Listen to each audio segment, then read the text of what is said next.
à vous tous de partout où vous êtes en train de vous apprêter à suivre cet enseignement aujourd'hui, quel que soit le canal par lequel vous allez suivre, que ce soit à la radio, à la télévision ou sur votre écran de téléphone via les réseaux sociaux. Je vous salue et je vous souhaite la bienvenue au nom du Seigneur Jésus-Christ à l'enseignement du jour où je continue dans le thème de la saison que je suis en train de traiter, qui n'est rien d'autre que le retour de tout enfant de Dieu à la bergerie du Seigneur Jésus-Christ, l'un des préalables pour son édification. Mais dans cette série-là, j'aimerais juste traiter un thème dans cette série-là qui n'est rien d'autre que en quoi est-ce que les chrétiens sont en dehors de la volonté de Dieu. En quoi est-ce que les chrétiens sont en dehors de la volonté de Dieu. C'est ce thème de la série que je vais un peu commencer à traiter pour Dieu seul sait pour combien de temps, mais tout en faisant le rapprochement avec ce qui a déjà été dit dans la série en question, en continuant, en faisant voir en quoi est-ce que les chrétiens sont en dehors de la volonté de Dieu. C'est sur ce thème-là de la série que je vais parler. En quoi est-ce que les chrétiens sont en dehors de la volonté de Dieu. Eh bien, avant de commencer à parler sur ce thème-là, et pendant que je préparais cet enseignement, je crois avoir reçu certaines paroles de sagesse de la part du Saint-Esprit par la manifestation du don spirituel de la parole de sagesse. Il m'a communiqué certaines paroles de sagesse concernant la volonté de Dieu que j'aimerais partager avec quelqu'un. Celui qui prend note, il n'a qu'à les écrire. Elles sont très très importantes, très très puissantes. Eh bien, cette parole, c'est que connaître la volonté de Dieu, connaître la volonté de Dieu, la comprendre, mais ne pas la mettre en pratique, en restant dans ce qui est contraire à la volonté de Dieu, fait de vous un incrédule. Un incrédule pour qui l'évangile de Christ est voilé et vous êtes voué à la perdition, vous êtes voué au feu éternel. Selon ce que Dieu dit par Paul dans 2 Corinthiens chapitre 4, verset 3 jusque même à 5, il dit, mais si notre évangile, si l'évangile de Christ, si l'enseignement de Christ, si la doctrine de Christ, que moi aussi j'enseigne aujourd'hui, est encore voilée, il dit, si notre évangile, si la doctrine de Christ que nous sommes en train d'enseigner, qu'ils ont enseigné à leur époque, que moi j'enseigne aujourd'hui, est encore voilé, il est voilé pour ceux qui périssent. Pour les incrédules, dont le Dieu de ce siècle, dont le Dieu de ce monde a aveuglé l'intelligence, afin qu'ils ne vissent pas, afin qu'ils ne voient pas briller la splendeur de l'évangile de la gloire de Christ, qui est l'image de Dieu. Connaître la volonté de Dieu, mais demeurer dans ce qui est contraire à la volonté de Dieu, fait de vous un incrédule vouloir ou pas, qui est en train d'aller tout droit à la perdition, qui est en train d'aller tout droit dans le feu éternel. Car je vous le dis toujours, que Dieu délivre son enfant de l'aveuglement spirituel si quelqu'un est déjà sauvé, mais qu'il est égaré, qu'il est dans un aveuglement spirituel. Comme moi-même, j'étais dans l'aveuglement spirituel. Étant sauvé, égaré dans les églises des hommes, église bâtiment, église communauté. Mais quand j'ai entendu la vérité, cette vérité-là ne m'avait jamais laissé indifférent.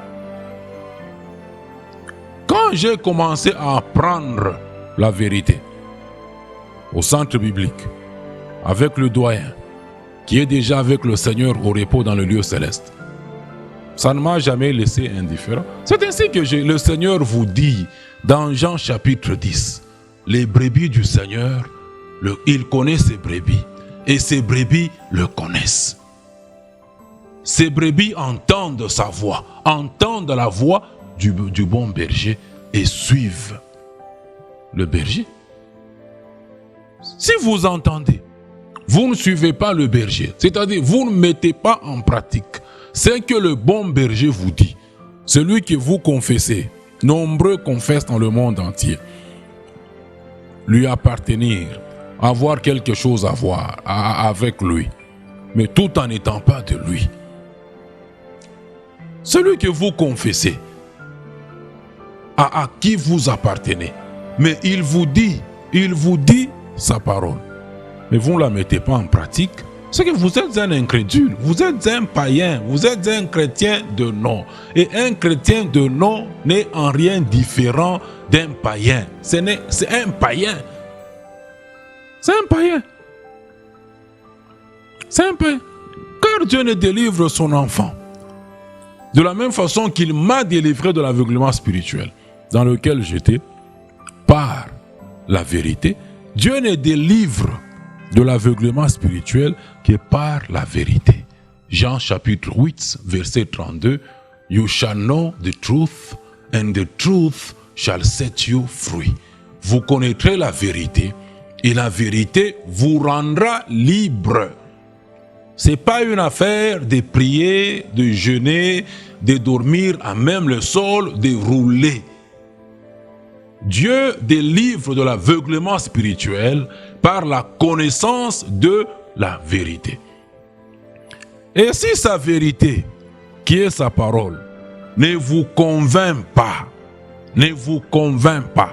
n'est pas suffisante pour vous convaincre, alors que dans 2 Timothée, chapitre 3, verset 16, on vous dit que toute écriture est inspirée de Dieu et elle est utile pour enseigner, et elle est utile pour convaincre, pour corriger, pour instruire dans la justice. C'est l'écriture qui est inspirée de Dieu, qui est contenue dans la Bible et qui est utile pour convaincre.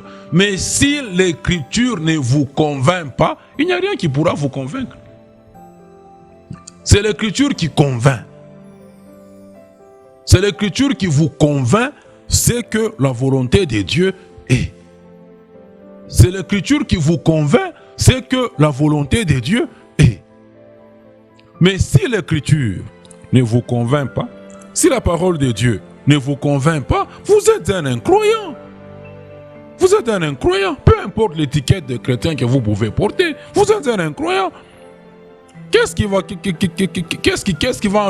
alors vous convaincre? Qu'est-ce qui va alors vous délivrer de l'aveuglement spirituel?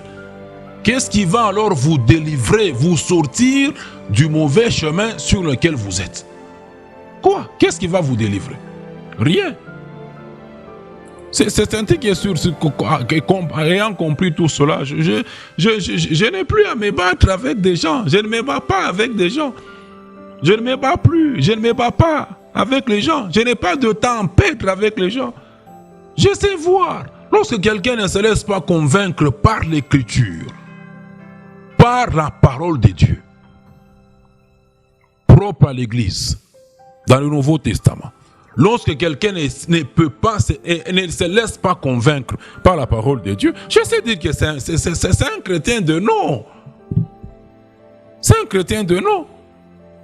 Un chrétien de nom n'est pas différent d'un païen. C'est un païen, c'est un inconverti, c'est un incroyant. C'est un incroyant. Et toute conviction qui ne vient pas de la parole de Dieu, mais des Simons les magiciens chrétiens qui sont nombreux dans le monde actuellement. Toute conviction qui ne vient pas de la parole de Dieu, mais que vous êtes en train de chercher auprès des Simons magiciens. Vous cherchez les miracles auprès des Simons magiciens. Vous cherchez les prophéties auprès des Simons les magiciens. Tout ce que vous appelez vos convictions, basées sur les actes de magie, basées sur les actes de sorcellerie, de vos Simons les magiciens, ne vient pas de Dieu. Ne vient pas de Dieu. C'est ce que le père Abraham dit aux riches. Dans le sein d'Abraham, vous avez ce récit dans Luc chapitre 16.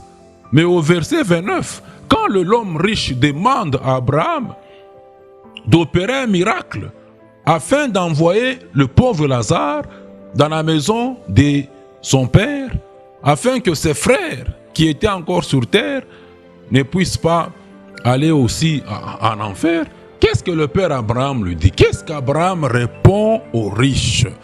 Luc chapitre 16, verset 29. Il lui dit, ils ont Moïse et les prophètes. C'est-à-dire, ils ont le Pentateuque, ils ont la loi, ils ont les 5 premiers livres de l'Ancien Testament et tous les livres des prophètes. Qu'ils les écoutent. Qu'ils les écoutent. C'est-à-dire, ils ont l'Ancien Testament. Ils ont les Écritures. Abraham dit aux riches que tes frères qui sont encore sur terre, qui ne sont pas encore venus dans le lieu de tourment, où toi tu es, ou dans le sein d'Abraham, où moi et le pauvre Lazare nous retrouvons, ils ont l'Ancien Testament. Ils ont l'Écriture sainte à leur disposition. En l'occurrence, Moïse et les prophètes qui les écoutent. S'ils ne les écoutent pas, il dit s'ils n'écoutent pas Moïse et les prophètes, même la résurrection du pauvre Lazare ne va pas les convaincre. Il ne va pas les convaincre. Jésus est venu sur cette terre. Il est mort pour le monde entier. Combien croient en Jésus? Combien croient en Jésus? Christianisme là-bas. Il y a beaucoup de païens là-dedans, des chrétiens de nom. Ça ne fait que 1/3 de la population mondiale. Ça ne fait que 1/3. Mais parmi lesquels il y a beaucoup qui le sont de nom. 2/3 de la population mondiale, ils sont quoi? Le 2/3, ils sont quoi? Ils sont quoi? C'est ça, non? Jésus ne fait pas l'unanimité, malgré tout ce qu'il a fait. Il est mort pour le salut des hommes. Il ne fait pas l'unanimité. Certains ne connaissent même pas, ne savent rien en matière de salut. Ne savent rien en ce qui concerne le salut. La mort de Jésus, là, ne fait pas l'unanimité. C'est seulement ma mort ou la mort de quelqu'un. Elle va servir à quoi? Elle n'a pas de valeur expiatoire. Elle n'a pas de valeur expiatoire. Abraham dit qu'ils ont l'Ancien Testament, qu'ils ont l'Écriture. Si l'Écriture ne les convainc pas, même la résurrection de Lazare ne les convaincra pas. La conviction qui vient de Dieu vient des Écritures. Vient des Écritures. Mais que je parle en quelle langue pour que vous compreniez? Que je parle en quelle langue? 2 Timothée 3, 16. Toute écriture est inspirée de Dieu, utile pour vous enseigner, utile pour vous convaincre. C'est pas papa a dit. Papa a dit quoi? C'est pas tel a écrit dans son syllabus, tel a écrit dans son livre, tel 50 étapes pour faire ceci. Il avait dit, Non! Toute écriture. Je crois et je confesse que la parole de Dieu est contenue dans la Bible. Et c'est elle seule, la seule source, la seule autorité suprême de tout enfant de Dieu. pas vos syllabus ou vos théories. Toute conviction qui ne vient pas des Écritures ne vient pas de Dieu. Abraham dit, même si Lazare ressuscité, tes frères ne vont pas croire. Qu'ils écoutent les Écritures qu'ils avaient à leur disposition. Connaître la volonté de Dieu, mais demeurer dans ce qui est contraire à la volonté de Dieu, fait de vous un incroyant, fait que vous êtes un incroyant. Fait que vous êtes un incroyant. Demeurez dans ce qui est contraire à la volonté de Dieu, fait de vous un incroyant. Et ceci implique certaines choses que je vais maintenant vous lire dans la suite. Ceci implique ceci. Première chose, que connaître et comprendre que l'Église de Jésus-Christ n'est pas un bâtiment, mais demeurer dans un bâtiment, disant Église. Continuez à en construire même. Faites de vous des chrétiens de nom, faites de vous des incroyants. Connaître que l'Église de Jésus n'est pas un bâtiment, mais demeurer dans un bâtiment. Continuez à aller à un bâtiment, disant Église, faites de vous un incrédule. Puisque cette vérité que vous connaissez, elle est voilée pour vous. Elle est voilée. Vous ne voyez pas la lumière, la splendeur de la contenue dans la parole de Dieu. Vous ne voyez pas ça. Vous ne comprenez pas ça.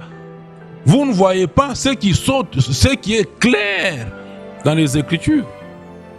2 Corinthiens 4, 3, 5. Le passage sur lequel je suis en train de parler, concernant les paroles de sagesse que le Saint-Esprit m'a donné quand j'ai préparé ce message. C'est ça. Ça fait de vous un incrédule. Vous ne voyez pas la lumière contenue dans la parole de Dieu. Connaître que l'Église de Jésus n'est pas un bâtiment, mais être dans un bâtiment, demeurer dans un bâtiment, aller à un bâtiment disant Église, fait de vous un incrédule. Vous ne comprenez rien. Vous ne comprenez rien. Vous ne voyez rien. Vous ne voyez rien. Si l'évangile de Christ, si la doctrine de Christ est voilée, il est voilé pour ceux qui périssent. Verset 3. Pour ceux qui périssent, pour les incrédules, dont le Dieu de ce siècle, celui qui vous empêche de voir, celui qui vous empêche de prendre des actions de foi, c'est le Dieu de ce siècle, qui a déjà aveuglé votre intelligence, la capacité de comprendre, de réfléchir, qui a déjà aveuglé votre intelligence, afin que vous ne voyez pas briller la splendeur de l'évangile, de la gloire de Christ, qui est l'image de Dieu. Vous comprenez? Dans la Nouvelle Alliance, l'Église, c'est même ça la maison de Dieu. L'Église, c'est même ça le temple de Dieu. Dans l'Ancienne Alliance, c'est l'ombre des choses, des réalités que Christ a déjà amenées. We are in the realities. Nous sommes dans la réalité. Nous ne sommes plus dans les ombres. Même le temple de Salomon n'était que l'image, n'était que l'ombre du véritable temple dans le ciel. C'est ainsi que pour celui du désert de Moïse, il lui fit dire par Dieu au mont Sinaï d'avoir garde, de prendre garde, d'avoir soin, de tout construire selon le modèle qui lui était révélé, qui lui était montré au mont Sinaï. Ce n'était que les images, ce n'était que les ombres. Dans la Nouvelle Alliance, il n'y a pas d'image, il n'y a pas d'ombre. Par la foi, quand je veux rendre culte au Père, car dans Romains 1, verset 17, on vous dit que le juste ne vit que par la foi. Le juste ne vit que par la foi. Et cette foi vient quand il entend, et ce qu'il entend qui vient de la parole de Dieu. Le juste ne se conforme qu'à ce qui vient de la parole de Dieu. Par la foi en Christ, quand je vais rendre culte au Père, je m'approche sur terre, mais par la foi, je suis devant Dieu le Père qui est assis sur le trône de gloire et je lui rends culte. Je lui rends culte. Ce n'est rien comprendre, ce n'est rien comprendre, ce n'est rien comprendre.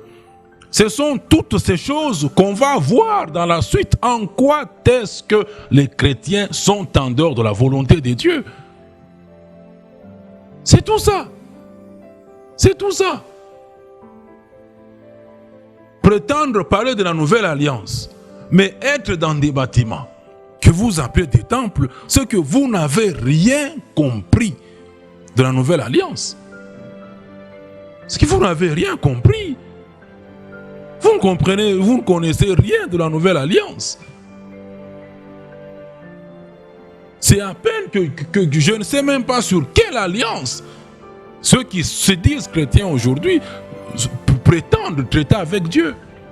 Sur aucune alliance.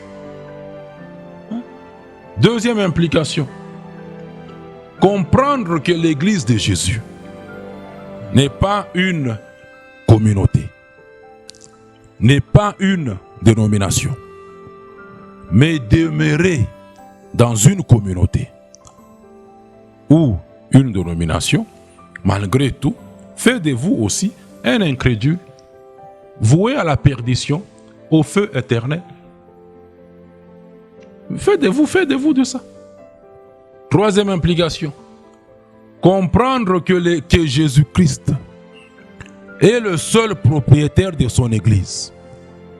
Mais c'est dire aujourd'hui, visionnaire d'une Église, fait de vous un incrédule, voué à la perdition et au feu éternel. Quatrième chose, aimer la parole de Dieu, surtout quand on l'entend, quand on la lit, comme c'est le cas présentement, mais ne pas la mettre en pratique, fait de vous un incroyant voué à la perdition. Vous êtes juste semblable à vous, quand on prend la parabole du semeur donnée par le Seigneur Jésus dans Marc 4, vous êtes juste semblable à la sémence qui était tombée le long de la route. Quelle est leur caractéristique? Ceux qui sont dans la catégorie de la sémence tombée le long de la route, quand ils entendent la parole de Dieu, ils la reçoivent avec joie, avec beaucoup d'empressement. Ils sautent, ils font même des culbutes, ils criaillent, ils tapent les mains, ils disent « good, good ». Mais quand l'épreuve arrive, car pour toute parole de Dieu à laquelle vous croyez, la persécution, l'épreuve viendra.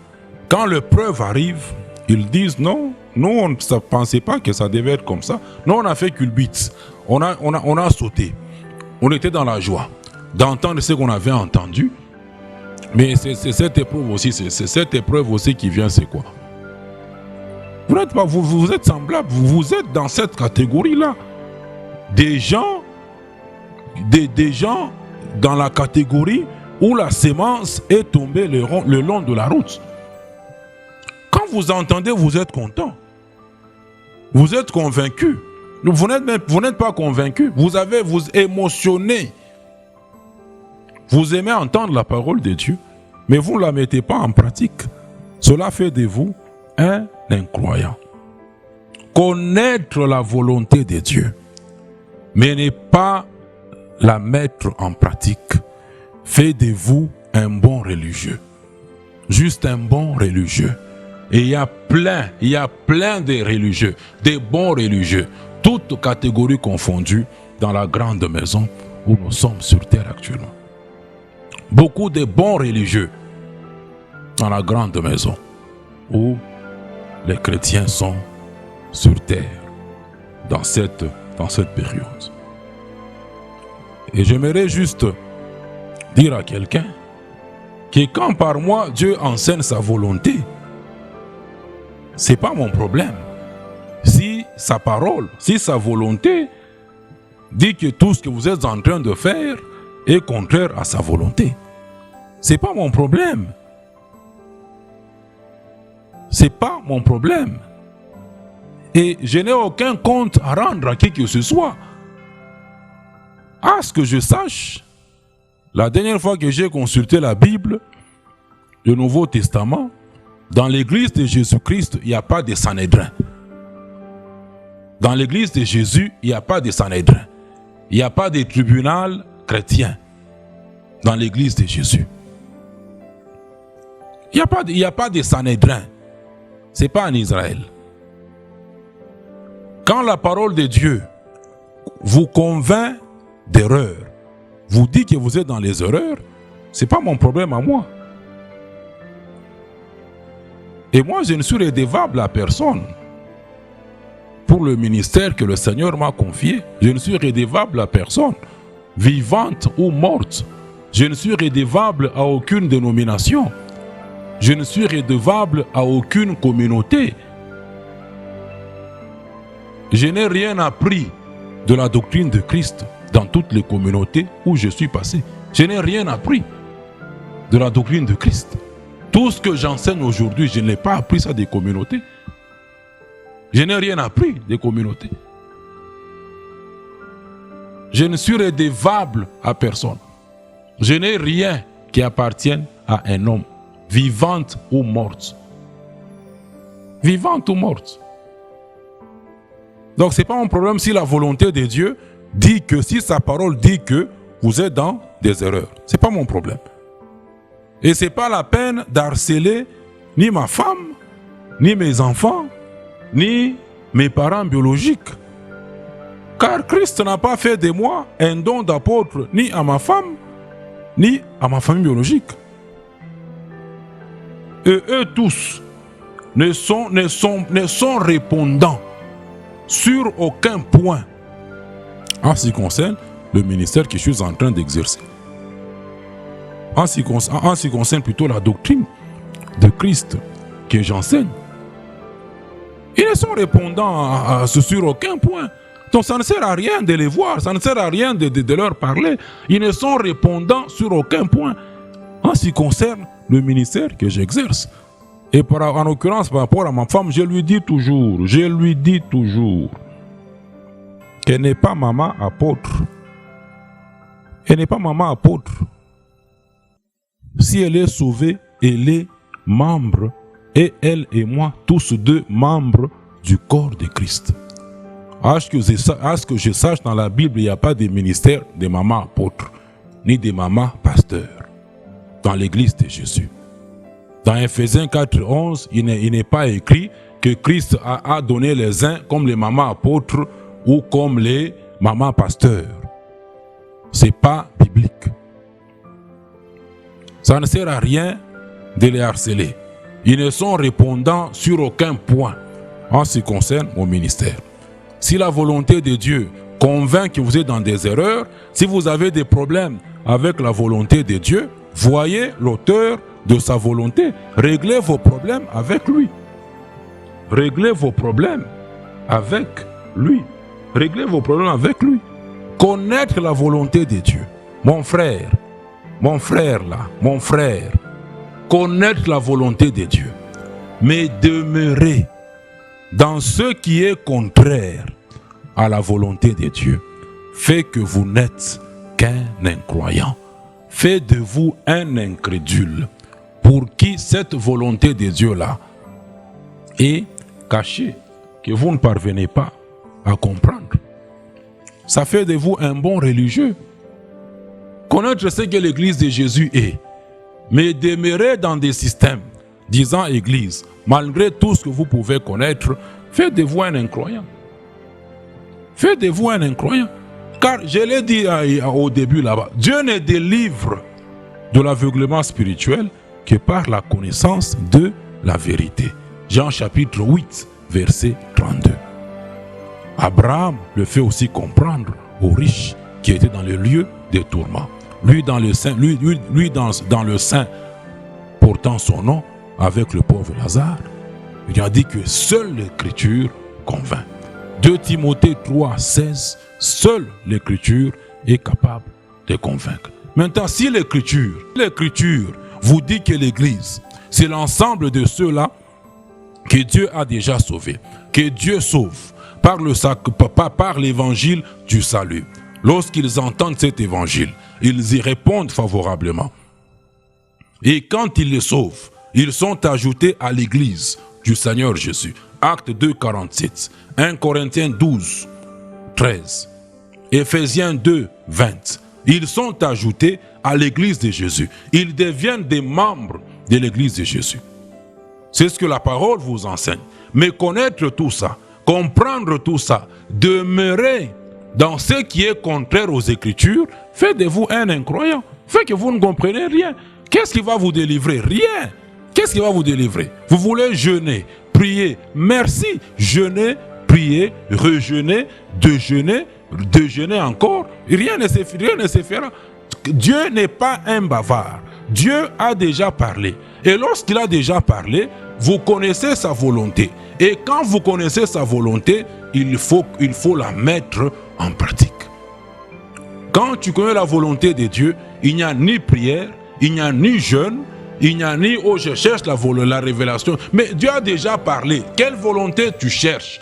Quelle volonté tu cherches encore qui va t'expliquer ce que l'église de Jésus est?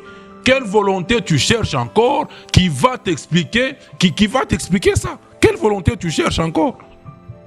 Tu cherches un troisième testament? Il n'y a pas. Il n'y a pas de troisième testament. Jude 1, 3, la doctrine de Christ, la foi, nous a été transmise une fois pour toutes. Quelle foi tu es encore en train de chercher? Tu cherches encore quoi? Qu'est-ce qui va te convaincre? Qu'est-ce qui va te convaincre? Simon le magicien. Merci. Continue à chercher les Simon les magiciens. Continue à chercher les miracles. Continue à chercher les prophéties. Continue à chercher, j'ai vu. Pendant que je voyais. Continuez à chercher. Vous êtes en train d'aller tout droit à la perdition. Vous êtes en train d'aller tout droit, sans payer de péage au feu éternel. Et Dieu manifeste sa puissance dans la faiblesse. Sa folie à lui, Dieu, elle est plus sage que la sagesse du monde. La folie de Dieu, ce que vous prenez pour folie de Dieu actuellement, concernant la doctrine de Christ, elle est plus sage que votre sagesse, que ce que vous dites sagesse, que ce que les chrétiens disent sagesse. Elle est plus sage que la sagesse chrétienne. La faiblesse de Dieu, elle est plus forte. Elle est plus forte que la force des chrétiens. Les gens méprisent. Quand ils suivent les enseignements sur les réseaux sociaux, sur Facebook, YouTube, ils méprisent. Ils croient que ce sont des jeux. Ils croient que c'est faible. Dieu ne peut pas agir. Dieu ne peut pas convaincre. La parole de Dieu, quand tu la lis dans la Bible, ce n'est pas la parole de Dieu, c'est la parole de Dieu. Quand tu la lis sur ton téléphone, ce n'est plus la parole de Dieu. Quand tu écoutes un enseignement sur ton téléphone, ce n'est plus la parole de Dieu. Quand tu regardes à la télévision, à la radio, ça cesse d'être la parole de Dieu. Il y a des versets propres à être lus à la radio. Il y a des versets propres à être lus à la télévision. Ou des versets propres à être lus sur Facebook ou sur YouTube.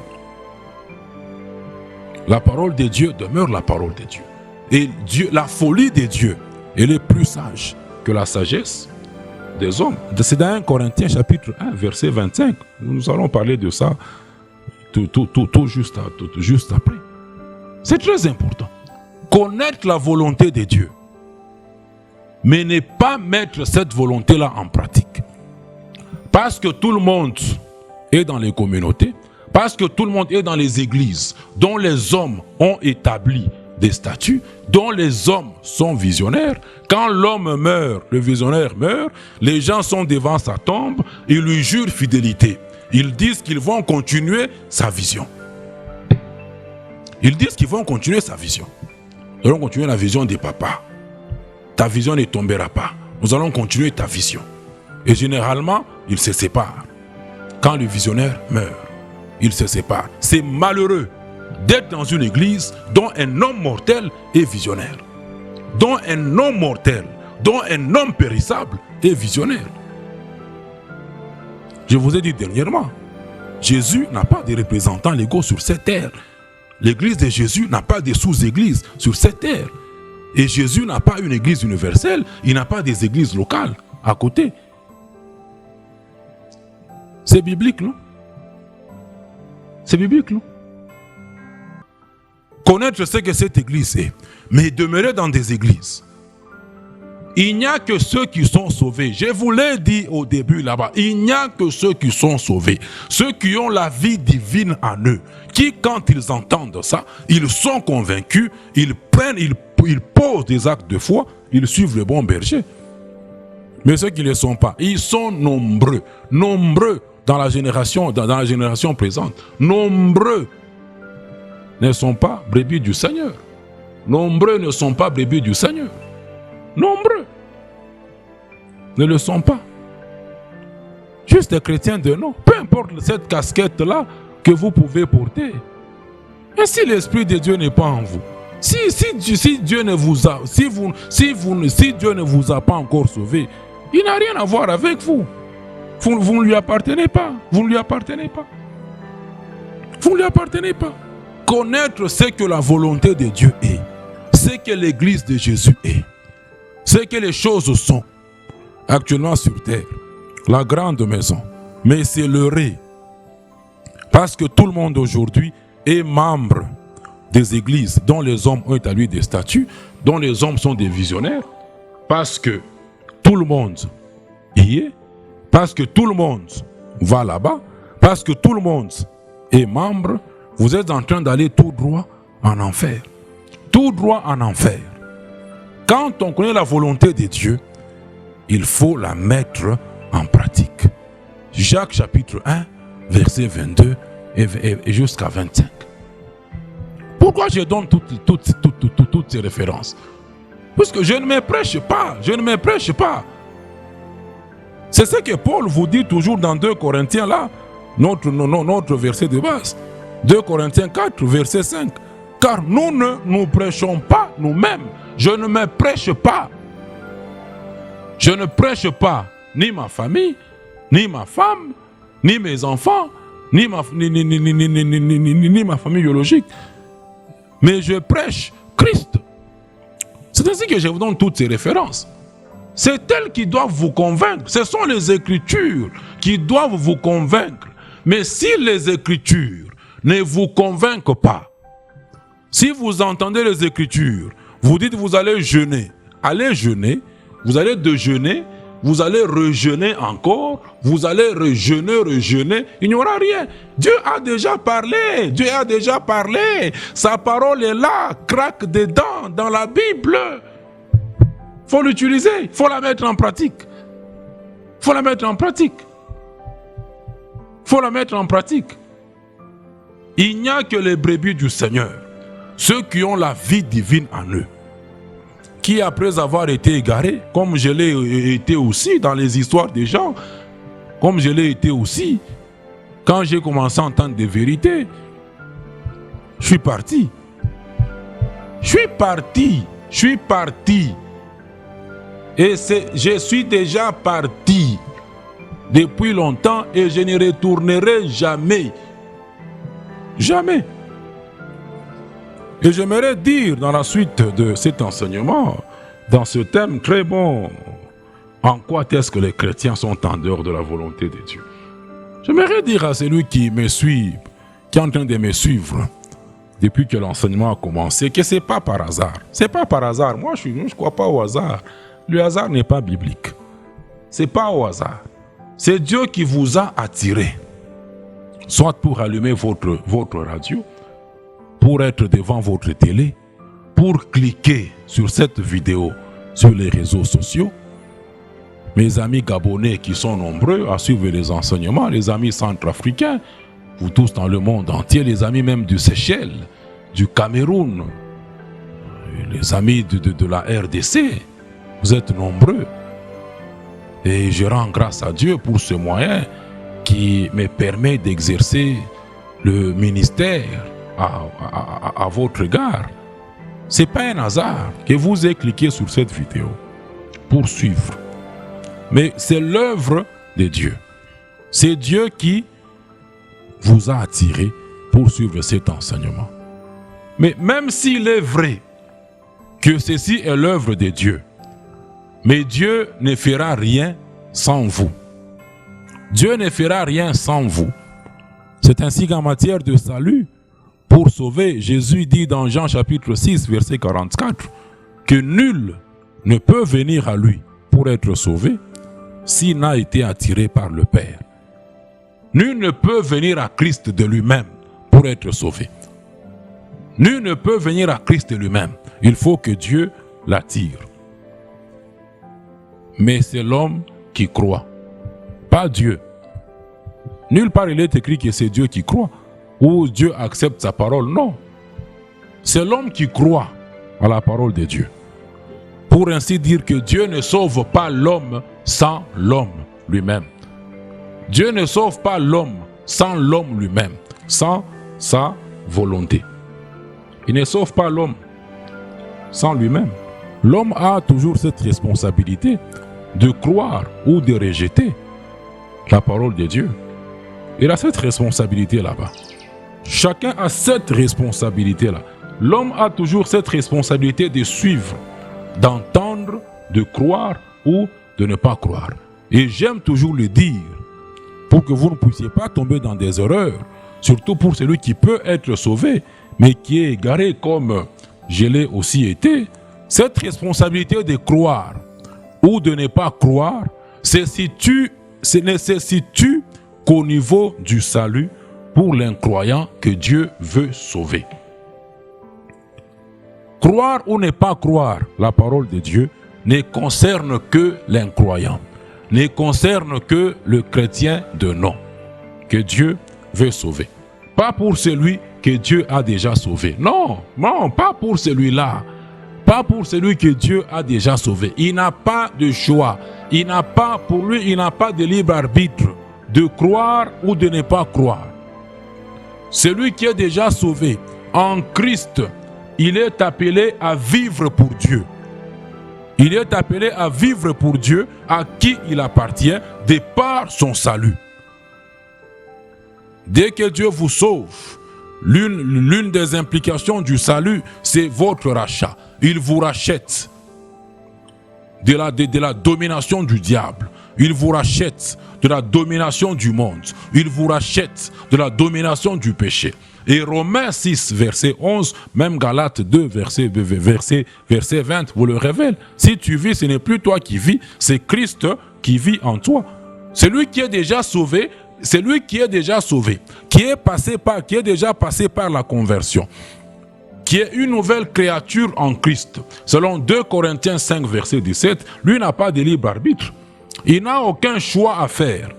Il n'a aucun choix à faire face à la volonté de Dieu. Il ne peut que mettre cette volonté de Dieu-là en pratique. Son Père céleste, à qui il appartient en Christ, de par son salut, est saint. Et il doit être saint dans toute sa conduite. Et il doit vivre par la foi. Romains 1, verset 17. C'est-à-dire, il doit vivre selon la doctrine de Christ. Il doit vivre selon l'enseignement de Christ. Il doit vivre selon la foi. Romains 1, 17. Le juste ne vit que par la foi. Et cette foi vient comment? Vient de ce que tu entends.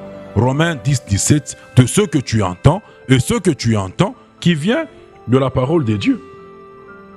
Les chrétiens chantent en désordre dans le monde entier aujourd'hui. Oh, j'ai la foi, j'ai la foi, j'ai la foi. Ils s'entrecusent entre eux. Oh, tu n'as pas de foi, mon frère, tu n'as pas de foi.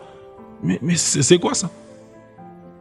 La foi là, c'est quoi que vous avez entendu? D'où Dieu vous a donné la foi? C'est quoi que tu entends? Puisque Dieu ne donne pas de la foi par la prière ni par le jeûne. Romains 10, 17, la foi vient de ce que tu entends, et ce que tu entends vient de la parole de Dieu. Ce que tu entends vient de la volonté de Dieu. Celui que Dieu a déjà sauvé n'a aucun libre arbitre en ce qui concerne la volonté de Dieu. N'a aucun libre arbitre. Il n'a pas de choix d'obéir ou de ne pas obéir. Ou de ne pas obéir. Consciemment ou inconsciemment. Connaissant ou ignorant. Dès qu'un enfant de Dieu est en dehors de la volonté de Dieu, c'est-à-dire est en dehors des Écritures, ceci est un péché devant Dieu. Qu'il soit conscient ou inconscient, qu'il le connaisse ou qu'il soit ignorant de cela. Car d'ailleurs dans Osée 4:6, on vous dit quoi? Le peuple de Dieu, celui qui est peuple de Dieu, il périt faute de connaissance, il meurt. Et c'est le salaire du péché qui conduit à la mort. Connaissant ou ne connaissant pas, celui qui est déjà sauvé, dès qu'il est en dehors de la volonté de Dieu, en dehors des Écritures, ceci est un péché devant Dieu. Et ça entraîne la mort spirituelle pour lui, c'est-à-dire la séparation d'avec Dieu. Et cela fait de lui un peuple, un homme sans ombrage, sans sécurité dans le monde. Être en dehors de la volonté de Dieu, consciemment ou inconsciemment, est un péché devant Dieu, implique la mort spirituelle, la séparation d'avec la séparation, la mort spirituelle, la rupture de la communion avec Dieu. Et maintenant, Dieu, lui, en tant que son Père, il va maintenant exercer la discipline pour remettre cet enfant-là sur le droit chemin. Dieu exerce souvent la discipline éducative, il exerce aussi la discipline punitive. Et je le dis aussi que 100% de toutes les souffrances des chrétiens sauvés du monde entier aujourd'hui sont la discipline punitive de Dieu. Sont la discipline punitive de Dieu. Mais les gens ne comprennent rien. Les gens ne comprennent rien. Ça n'a rien à voir avec les épreuves de foi. Par ces souffrances qui font mal à ceux qui sont déjà sauvés, Dieu est en train de travailler en vous pour vous ouvrir les yeux sur quelque chose. Pour vous ouvrir les yeux sur quelque chose. Mais vous ne comprenez pas. Dieu ne discipline que ceux qui sont ses enfants. C'est ce qui nous est dit dans Hébreux chapitre 12, verset 5 jusqu'au verset 8. Dieu ne discipline que ses enfants, c'est-à-dire ceux qui sont sauvés. Dieu ne travaille pour ramener sur le droit chemin, comme il a travaillé pour me ramener sur le droit chemin qu'en étant sauvé. Dieu ne discipline pas un chrétien de nom. Il ne lui appartient pas. Il ne lui appartient pas. Il n'est pas sauvé. Il ne discipline pas les enfants illégitimes. C'est ce qui vous est dit dans Hébreux chapitre 12, verset 5 jusqu'à 8. Il ne discipline pas les enfants d'autrui, les enfants illégitimes. Les enfants illégitimes. Il ne les discipline pas. Les chrétiens de nom là-bas, qui sont nombreux dans le monde entier aujourd'hui, ils ne sont pas différents des païens. Peu importe la casquette des chrétiens qu'ils peuvent porter. Romains 8, verset 9b. Si quelqu'un n'a pas l'Esprit de Christ, si quelqu'un n'a pas le Saint-Esprit, il ne lui appartient pas. Il n'appartient pas à Dieu. Il n'a rien à voir avec Dieu. Il n'a rien en communion avec Dieu. Si quelqu'un n'a pas le Saint-Esprit.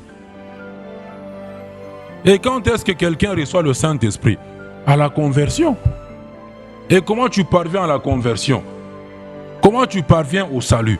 Pour recevoir à cet instant-là le salut, le Saint-Esprit, Romains 1, 16, par le salut. Tu parviens à la conversion, au salut, par la prédication, en ayant entendu la prédication de l'Évangile. Romains 1, verset 16. Je n'ai juste pas le temps pour développer tout ça. C'est ainsi que je ne cesse d'inviter ceux qui sont à l'ICACI là-bas, au centre biblique, le samedi de 14h à 16h. C'est très important. C'est très important.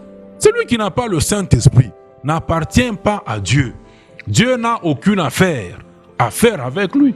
Et Dieu ne le discipline même pas. Il ne le connaît pas. Il ne le connaît pas. C'est ainsi que j'aimerais dire pour finir cette grande introduction dans ce nouveau thème. En quoi est-ce que les chrétiens sont en dehors de la volonté de Dieu? Je dis que quiconque Dieu n'a pas encore sauvé n'est pas un enfant de Dieu. Il n'est pas un enfant de Dieu. Il n'est pas un enfant de Dieu. Il est simplement descendant d'Adam. Il est enfant d'Adam. Et Dieu n'a rien à voir avec lui. Et j'aimerais aussi dire à tous ceux qui s'embrouillent, tous les chrétiens qui s'embrouillent, que Dieu ne dirige pas le monde. Le monde dans lequel nous vivons actuellement, Dieu ne le dirige pas. Dieu ne règne pas sur le monde dans lequel nous vivons présentement, ni sur aucun pays du monde. Christ, il est le roi des rois, mais n'est pas encore entré dans son règne. Son règne sur terre commencera avec le millénium. Dieu ne domine pas sur la terre, sur toute la terre dans laquelle nous vivons, nous vivons actuellement. Dans aucun pays du monde, même Israël là, dans la dispensation de l'Église où nous sommes actuellement, Dieu ne le dirige pas. Dieu ne règne pas sur Israël. Dans la dispensation de l'Église, dans la période actuelle que nous sommes en train de traverser sur terre, il ne dirige pas. Mais ne dirige que les membres de l'Église de Jésus-Christ qui sont encore sur terre. Dieu ne dirige que l'Église de Jésus qui traîne encore sur terre. Il ne dirige que ça. Il ne dirige aucun pays du monde. Il ne dirige pas le monde. C'est ce que je dis toujours, connaître les Écritures. Dans 1 Jean chapitre 5, verset 19, qu'est-ce qu'on vous dit? Le monde entier est sous l'emprise de qui? Du malin, du diable. Le monde entier est sous l'emprise du diable, du malin. 2 Corinthiens, chapitre 4 là-bas, verset 3 jusqu'à 4. Au 4, qu'est-ce qu'on vous dit? Pour les incrédules, dont le Dieu de ce siècle. Le Dieu de ce siècle, c'est qui? C'est Satan. Le Dieu du monde actuellement dans lequel nous vivons présentement, c'est Satan. Mais Satan n'est pas le Dieu de l'Église. Satan ne dirige pas l'Église de Jésus-Christ. Il ne domine pas l'Église de Jésus-Christ. Il ne domine. Dieu ne dirige. Dieu ne dirige que sur terre présentement que l'Église de Jésus-Christ. Il ne règne que sur l'Église de Jésus-Christ, pas sur le monde. Le monde entier, on vous dit qu'il est sous l'emprise, sous la domination du diable.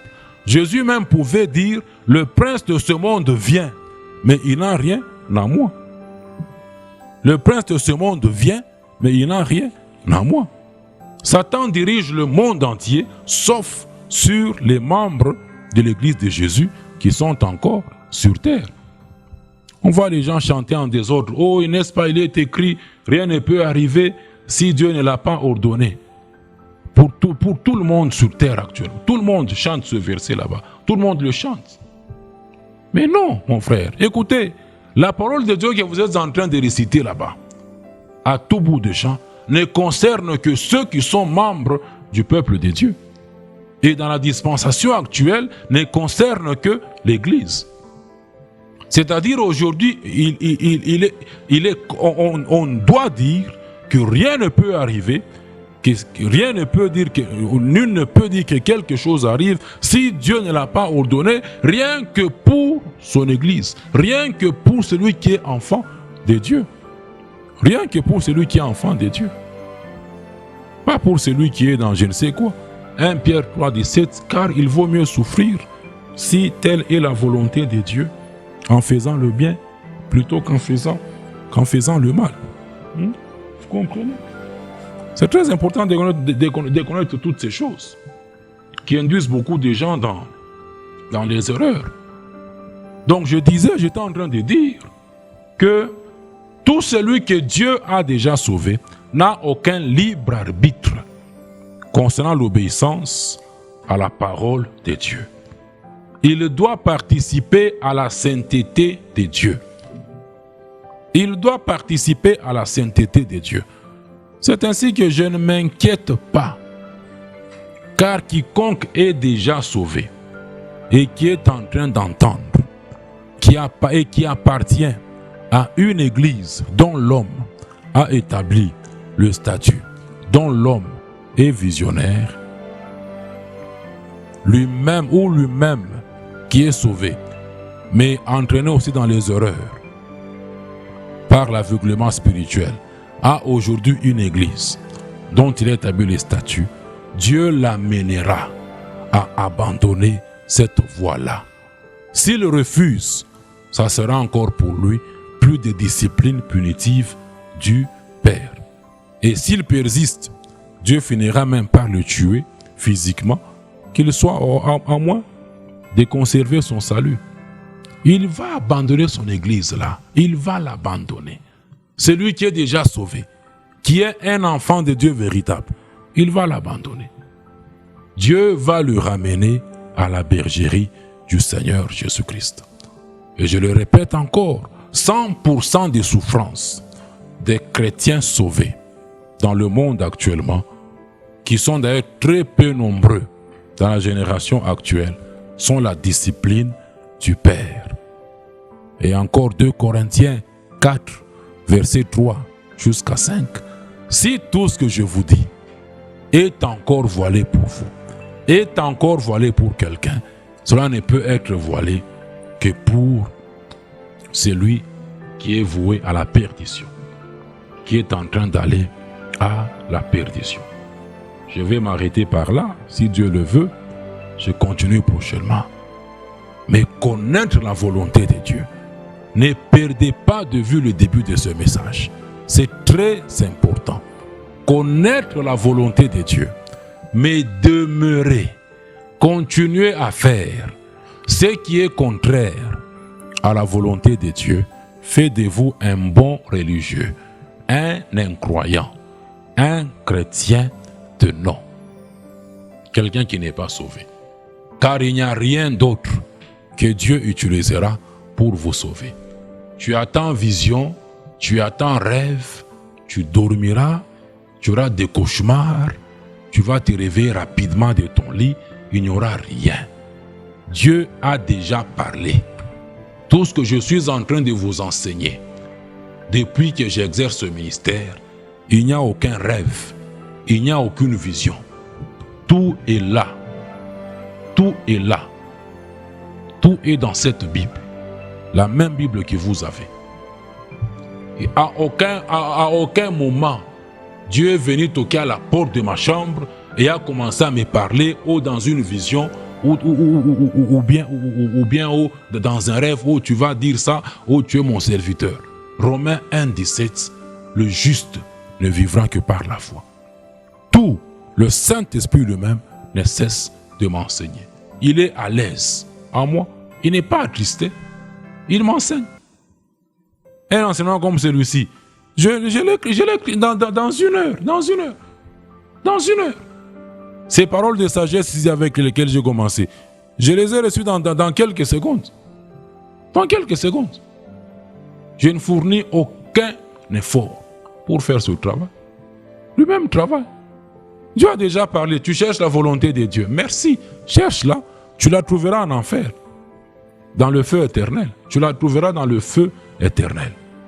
Connaître la volonté de Dieu. Demeurer dans ce qui est contraire à cette volonté de Dieu là-bas, fait de vous un bon religieux.